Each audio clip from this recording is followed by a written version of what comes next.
పూర్తి వివరాలు చూసే ముందు మా ఛానల్ ని సబ్స్క్రైబ్ చేయడం మర్చిపోకండి. శ్రీ గురుభ్యో నమః. శ్రీ మహాసరస్వత్యై నమః. ఓం నమః శివాయ. నారాయణ శాస్త్రి ఆస్ట్రాలజీ ఛానల్ వీక్షిస్తున్నటువంటి ప్రేక్షక మహాశీలకు స్వాగతం, సుస్వాగతం. ఈరోజు మనము 2025 సంవత్సరం మార్చి 29వ తేదీ రాత్రి 10:58 కర్మ ప్రభువైనటువంటి శని భగవానుడు కుంభరాశిని వదిలి మీనరాశిలోకి ప్రవేశిస్తాడు. ఈ మీనరాశిలో 2.5 సంవత్సరాల పాటు ఉంటాడు. ఈ 2.5 సంవత్సరాల కాలం ధనుర్రాశి వారికి ఏ విధంగా ఉంటుంది, ఏ విధంగా ఉండబోతుంది, ఎటువంటి పరిహారాలు చేసుకోవాలో తెలుసుకుందాం. ధనుర్రాశి వారికి ఇప్పటిదాకా శని యోగాన్ని ఇచ్చే స్థానంలో ఉన్నాడు. కానీ మార్చి 29వ తేదీ రాత్రి నుంచి అర్ధాష్టమ శని ప్రారంభమవుతుంది. అసలే ధనుర్రాశి వారి పరిస్థితి కనుక చూస్తే వీరి యొక్క గ్రహస్థితి చాలా ఒడిదుడుకులతోటి, అంటే 2 మెట్లు పైకి ఎక్కితే మళ్ళీ 4 మెట్లు కిందికి దిగేటటువంటి విధంగా ఇబ్బందులు ఎదుర్కొంటున్నారు. దాంతోపాటు ప్రస్తుతం అర్ధాష్టమ శని కూడా ప్రారంభమవుతుంది. అర్ధాష్టమ శని ప్రారంభమైతే ఏం జరుగుతుంది అంటే శని భగవానుడు 4వ స్థానంలోకి వస్తున్నాడు. అసలు జనరల్గా మనకు 4వ స్థానం అనేటటువంటిది ఏమేమి తెలియజేస్తుంది? శని ఏ రాశులకు అధిపతి అంటే ధనుర్రాశి వారికి ద్వితీయ తృతీయ స్థానాధిపతి. ద్వితీయ స్థానం అంటే ధనస్థానము, కుటుంబ స్థానము, వాక్స్థానము, సంపదలకు అన్నిటికీ సంబంధించినటువంటి స్థానం. తృతీయ స్థానం అంటే తృతీయ స్థానం అనేది విక్రమ స్థానము, పరాక్రమ స్థానము. ముఖ్యంగా చెప్పాలంటే ధైర్యానికి, సాహసానికి, సోదరులకు, కొన్ని రకాలైనటువంటి యుద్ధాలకు అంటే ఆర్గ్యుమెంట్స్కి, రకరకాలైనటువంటి సమస్యలకి, పరాక్రమానికి, పబ్లిక్ రిలేషన్స్కి, ఆస్తులకు సంబంధించినటువంటి ఆస్తుల విభజనకు సంబంధించినటువంటి స్థానం కూడా. ఇప్పుడు ఈ 2 స్థానాలకు అధిపతి అయినటువంటి శని భగవానుడు చతుర్థ స్థానములోకి ప్రవేశించినప్పుడు ధనుర్రాశి వారు ఎటువంటి ఫలితాలు పొందుతారు, ఎలాంటి ఫలితాలు పొందుతాయంటే ముఖ్యంగా చెప్పాలంటే ధనుర్రాశి వారికి అర్ధాష్టమ శని ప్రారంభం కాగానే మొట్టమొదటిగా ఏర్పడేది ఏంటంటే ఫైనాన్షియల్ క్రైసిస్. అంటే అర్థం ఏమిటి? ఆర్థికంగా ఏదో ఒక రకమైనటువంటి సంక్షోభం లాంటిది ఏర్పడుతుంది. రావాల్సిన ధనం చేతికి రాకపోవటం కానీ, ఏదైనా గతంలో చేసినటువంటి లోన్స్ కనుక అంటే ఉన్నట్లయితే వాటి మీద ఒత్తిడి పెరగటం కానీ, ఇటువంటివన్నీ కూడా జరుగుతూ ఉంటాయి. ముఖ్యంగా 4వ స్థానం అనేటటువంటి విద్యకు సంబంధించినటువంటి స్థానం. శని భగవానుడు చతుర్థ స్థానంలోకి వెళ్ళినప్పుడు ఏం జరుగుతుందంటే విద్యాపరమైనటువంటి విషయాలలో ఆటంకాలు కలుగుతాయి. అంటే విద్యార్థులు ఉన్నత విద్య కోసం ప్రయత్నిస్తున్నటువంటి వారికి ఆటంకాలు కలుగుతాయి. ఇది మాత్రమే కాకుండా దూర ప్రయాణాల కోసం కానీ, విదేశీ యోగం కోసం కానీ ప్రయత్నించేటటువంటి వారికి అవకాశాలన్నీ దాదాపుగా దగ్గర దాకా వచ్చినట్టే వచ్చి ఇబ్బందులు పడుతూ ఉంటాయి. అర్ధాష్టమ శని యోగాన్ని ఇవ్వదు. దయచేసి వీడియో విన్నవాళ్ళు భయపడకండి. నేను ఎవరిని భయపెట్టడం కోసం చెప్పట్లేదు, జస్ట్ ఇన్ఫర్మేషన్ మాత్రమే తెలియజేస్తున్నాను. మీ వ్యక్తిగత జాతకంలో కనుక ఎలాంటి దోషాలు లేకపోతే బ్రహ్మాండమైన ఫలితాన్ని పొందుతారు.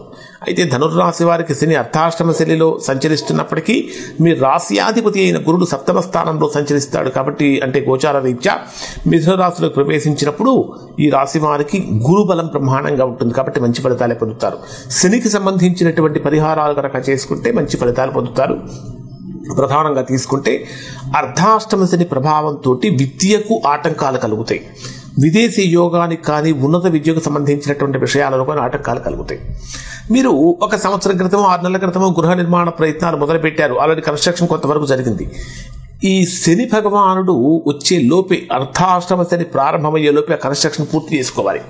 లేకపోతే నిర్మాణాది ప్రయత్నాలు ఏవైతే ఉంటాయో అవి మధ్యలో అంటే అన్ఎక్స్పెక్టెడ్గా ఆగిపోయే అవకాశాలు ఉంటాయి. లేదా కొన్ని రకాలైనటువంటి కోర్టు కేసులతో బాధపడుతున్నటువంటి వారికి వాటి యొక్క తీవ్రత కొద్దిగా పెరిగే అవకాశం అనేటటువంటిది కూడా ఇక్కడ ధనుర్రాశి వారికి ఏర్పడుతుంది. మరొకటి ఏమిటంటే ఎక్కువగా ధనుర్రాశిలో జన్మించినటువంటి వారికి అర్ధాష్టమ శని జరుగుతున్నప్పుడు ప్రభుత్వ ఉద్యోగంలో ఉన్నటువంటి వారికైతే దూర ప్రాంతాలకు ట్రాన్స్ఫర్ అయిపోతూ ఉంటుంది. అంటే కుటుంబానికి దూరంగా గడపవలసిన పరిస్థితి వస్తుంది. లేదా నీటి మీద ప్రయాణాలు చేయాల్సినటువంటి అవసరం కూడా వస్తుంది. ఎవరైతే ధనుర్రాశిలో ఉన్నటువంటి వారు అర్ధాష్టమ శని వీరికి ఒక రకంగా ఉపయోగపడుతుంది. ఎవరికి ఉపయోగపడుతుందంటే ఎవరికైతే నేవీలో ఉద్యోగం చేయాలనుకుంటారో అటువంటి వారి అర్ధాష్టమ శని సమయంలోనే మీరు కనుక ఉద్యోగ ప్రయత్నాలు చేస్తే ఖచ్చితంగా అది మీకు సక్సెస్ అవుతుంది. అంటే శని అర్ధాష్టమంలోకి ప్రవేశించినప్పుడు నీటి మీద ప్రయాణాలు అనేటటువంటి వీరికి చక్కగా వస్తాయి. ఇంకా చెప్పాలంటే ఈ అర్ధాష్టమ శని ప్రభావంతో ఇంకా కొన్ని ఫలితాలు వస్తాయి వీరికి. ఎందుకంటే ధార్మిక సంబంధమైనటువంటి సేవాభావం పెరుగుతుంది, అంటే ధర్మగుణం పెరుగుతుంది. పేదవారిని ఆకట్టుకునేటటువంటి తత్వం కూడా ధనుర్రాశి వారు, అంటే సహజంగా కూడా ధనుర్రాశి వారు కొంచెం దయార్ద్ర హృదయులు, ఎందుకంటే కరుణా స్వభావం చెప్పాలి. అటువంటి వారికి కొంచెం అందుట్లో శని చతుర్థంలో వచ్చినప్పుడు కేవలం మన తినటం మాత్రమే కాదు, ఎదుటి వారికి కూడా పెట్టాలనేటటువంటి దాతృత్వం పెరుగుతుంది. దాని వలన కర్మఫలం తగ్గుతుంది, దాని వలన మీరు మంచి ఫలితాలు పొందుతారు. ఇంకా చెప్పాలంటే గృహ కొనుగోలు కోసం చేసే ప్రయత్నాల్లో కొంచెం ఆటంకాలు కలుగుతుంటాయి. తల్లికి సంబంధించినటువంటి ఆరోగ్యపరమైనటువంటి విషయాల్లో కొద్దిగా జాగ్రత్త పాటించండి.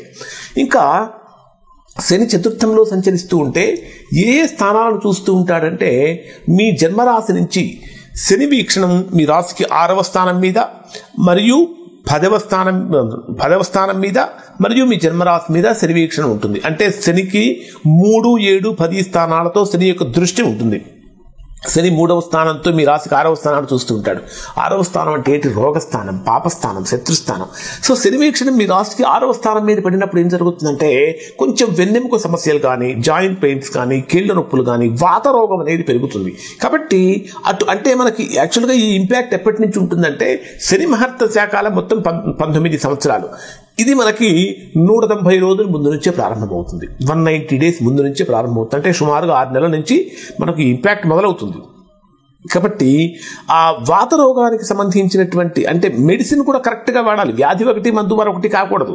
కాబట్టి ఇటువంటి సమస్యలు వస్తున్నాయి అని తెలుసుకున్నప్పుడు దానికి సంబంధించినటువంటి కరెక్ట్ అయినటువంటి డాక్టర్ని పట్టుకొని దానికి సంబంధించిన మెడిసిన్ కనుక తీసుకుంటే సెట్ అవుతుంది. అలానే 6వ స్థానంలో సంచరించేటటువంటి శని ముఖ్యంగా చెప్పాలంటే ధనుర్రాశి వారికి బద్ధకాన్ని కలిగిస్తాడు.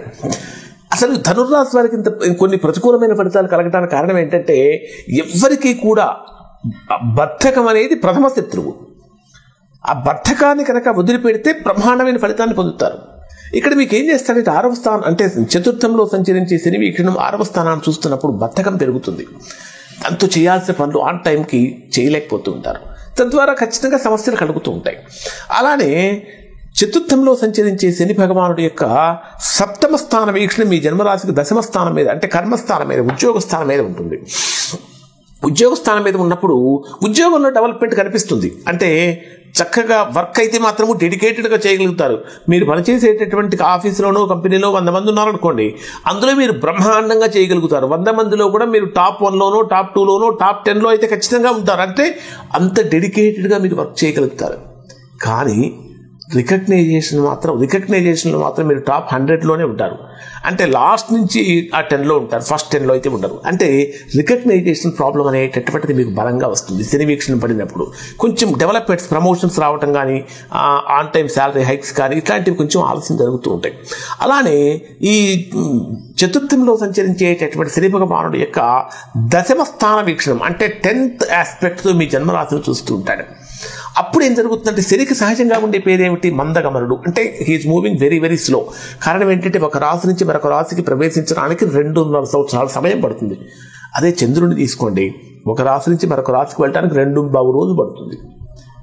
అదే శనికి 2.5 సంవత్సరాలు పడుతుంది. కాబట్టి శనిని మందగమనుడు అంటారు. అంటే చాలా స్లోగా మూవ్ అవుతుంటాడు. ఆ శని యొక్క వీక్షణం పడినా కూడా మన పనులు ఆలస్యం అవుతాయి. ఎందుకు సహజంగా శని భగవాన్ చూసి అందరూ భయపడుతూ ఉంటారంటే ఆ శని వీక్షణం కనుక పడితే పనులు ఆలస్యం అయిపోతూ ఉంటాయి.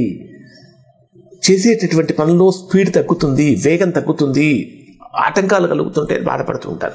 ఆ శని వీక్షణం డైరెక్ట్గా మీ రాశి మీదనే ఉంది. కాబట్టి ఖచ్చితంగా ధనుర్రాశిలో జన్మించినటువంటి వారు పనుల్లో ఆటంకాలు కలగకుండా ఉండాలంటే శనివారం రోజున ఖచ్చితంగా ఉపవాస నియమాన్ని పాటించి వెంకటేశ్వర స్వామి యొక్క దర్శనం కనుక చేసుకొని వెంకటేశ్వర స్వామికి తులసిమాలను కనుక సమర్పించినట్లయితే మంచి ఫలితాన్ని పొందుతారు.